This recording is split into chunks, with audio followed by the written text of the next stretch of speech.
اللہ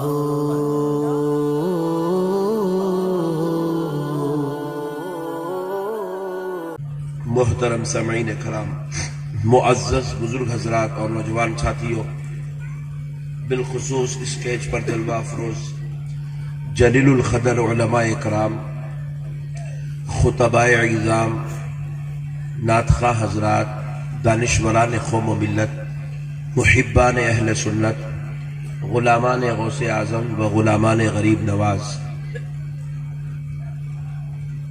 یہ اللہ تبارک و تعالیٰ کا نہایت ہی فضل اور کرم ہے، اور اس کے پیارے حبیب علیہ رحمت و رضوان، اس کے پیارے حبیب علیہ الصلاۃ والسلام کی لطف عنایت ہے کہ آج آپ عاشقان رسول، محبان اولیاء، غلامان غوث اعظم و غریب نواز و محبان حضور سیدنا بہاء الدین نقشبند کے درمیان میں حاضر ہونے کا موقع اور سعادت نصیب ہوئی ہے۔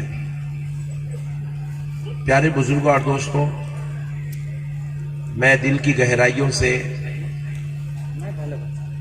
منتظمین جلسہ کا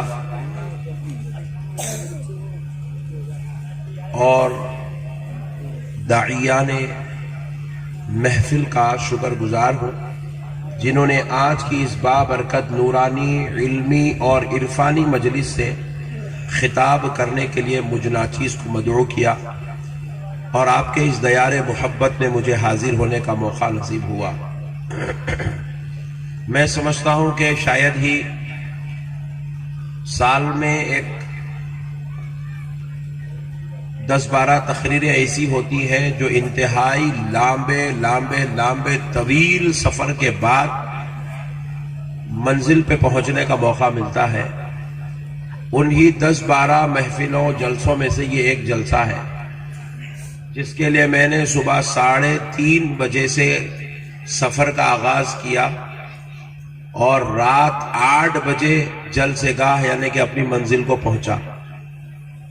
تو میں سوچنے لگا اتنا لمبا سفر کر کے 2 گھنٹے تقریر کریں گے، پبلک کا ریسپانس کیا ہوگا؟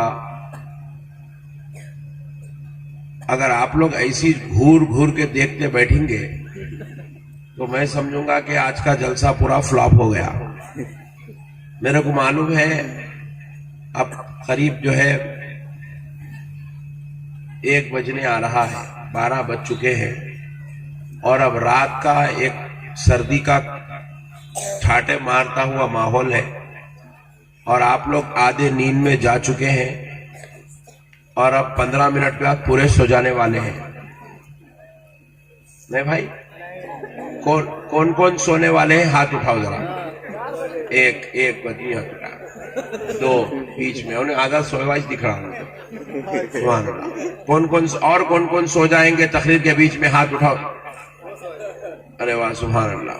ہاں، ادھر ایک پیچھے سے ایک آدمی اٹھایا، تقریر کے بیچ میں سو جائیں گا بول رہا بشار۔ سو جا بڑے بھائی، مگر خراٹے مت مار ورنہ تقریر میں ڈسٹرب ہو جائے گا۔ سبحان اللہ۔ تو آپ حضرات سننے کے موڈ میں تو ہے نا؟ ہاں، سبحان اللہ، سبحان اللہ۔ پیارے بزرگوں اور دوستوں، میں نے جو آیت مبارکہ کی تلاوت کا شرف حاصل کیا، اللہ تبارک و تعالیٰ قرآن پاک میں ارشاد فرماتا ہے، بے شک جو لوگ ایمان لائے اور اعمال صالحہ کیے، ہم نے ان لوگوں کے لیے نعمتوں والی جنت تیار کر رکھی ہے۔ اب ذرا ایک مرتبہ پھر ہاتھ اٹھاتے، صرف وہی لوگ ہاتھ اٹھائے جن کو جنت میں جانا ہے، باقی کے دوسرے کوئی نہیں اٹھائیں گے، خبردار۔ اچھا، سبحان اللہ، ماشاءاللہ۔ تو جنت میں جانا ہے، پکا وعدہ۔ مگر اتنی بات یاد رکھ لو میرے بھائی، پوری تقریر کا لب لباب ہے کہ جنت کوئی ایسی پھگٹ کی چیز نہیں ہے جو اپن لوگ جو ہے ایسا میدان محشر میں جائیں گے اور ایسا کپڑے اتاریں گے، ایسا کود جائیں گے، ایسا ملنے والی چیز نہیں ہے جنت۔ جنت وہ مقام ہے جہاں پر انبیاء اکرام ہوں گے۔ اللہ، سبحان اللہ۔ اچھا بولو یار، سبحان اللہ، زور سے بولو۔ Very good. NRC آتی ہے اگر ہلو بیٹھے تو جم کے رہنے کا وقت شروع ہو گیا میاں بھائیوں کا. سبحان اللہ. تو اب دیکھو جنت کوئی ایسی جگہ نہیں ہے جہاں پہ تم جو ہے ایسا کھٹکا مارے, ہاں کولے بیٹے, ہاں مامو جان, میں ہاں آؤ اندر آؤ. ایسی جگہ کا نام جنت نہیں ہے. جنت وہ جگہ ہے جہاں انبیاء کرام رہتے ہیں. جنت وہ جگہ ہے جہاں پر رسول اللہ صلی اللہ علیہ وسلم جلوہ فرما ہوں گے. جنت وہ جگہ ہے جہاں پر 1,24,000 پیغمبر بھی ہوں گے تو میرے پیارے مصطفیٰ کے اصحاب کرام بھی ہوں گے, اہل بیت پاک بھی ہوں گی. جنت وہ جگہ ہے جہاں غوث اعظم بھی رہیں گے, جہاں غریب نواز بھی رہیں گے, جہاں بندہ نواز بھی رہیں گے, جہاں سلسلہ نقش بند کے سارے اولیاء اللہ رہیں گے. اب ایسی جگہ اپنے کو جانا ہے اور جہاں اللہ تعالی 70,000 پردے ہٹا کر اپنے بندوں کو اپنا دیدار کرائے گا. دیدار الہی جہاں ہوگا اس جگہ کا نام جنت ہے. اب پیارے بزرگوں اور دوستو, ہمیں ہر مسلمان کو پوچھتا ہوں, یہ صرف بھیم چند کی بات نہیں ہے, جھارکھنڈ والوں کی بات نہیں ہے. میں بہار میں گیا, لوگوں کو پوچھا جنت میں جانا ہے, لوگوں نے ہاں ہاں جانا ہے. یو پی والوں کو پوچھا, ہاں جنت میں تو ضرور جانا ہے. پھر اس کے بعد میں نے حیدرآباد والوں کو پوچھا, انہوں نے تو سینہ تان کے کہا اگر ہم جنت میں نہیں جائیں گے تو کوئی جنت میں نہیں جائے گا. اپنا سنی بھائی اتنا زبردست ہے. اور بعض علماء تو بیان کرتے کرتے بولتے ہیں سنی جنتی مسلمانوں. اماں یا تو مولانا جنت کا سرٹیفکیٹ بھی دے رہے ہیں کہ پیارے بزرگ اور دوستوں غور کرنے والی بات ہے, جنت میں جانا سب کو ہے مگر جائیں گے کیسا؟ جائیں گے کیسا میرے بھائی؟ جنت کا ٹکٹ بھی تو ہونا چاہیے نا. جنت میں جانے کے لیے ہمارے پاس وہ کردار بھی چاہیے. جنت میں جانے کے لیے ہمیں وہ چیزیں چاہیے جو ہمارے رب نے قرآن پاک میں بیان کی ہے. اب صرف ذرا غور کرو پیارے دوستوں, جنت میں جانے کے لیے آپ کو ہزاروں لاکھوں کروڑوں چیزوں کی ضرورت نہیں ہے, صرف 2 چیزوں کی ضرورت ہے. یہاں سے اگر آپ کو امریکہ جانا ہے 2 چیزیں چاہیے, ایک پاسپورٹ چاہیے, دوسرا ویزا چاہیے. آپ کو لندن جانا ہے, ایک پاسپورٹ چاہیے, دوسرا ویزا چاہیے.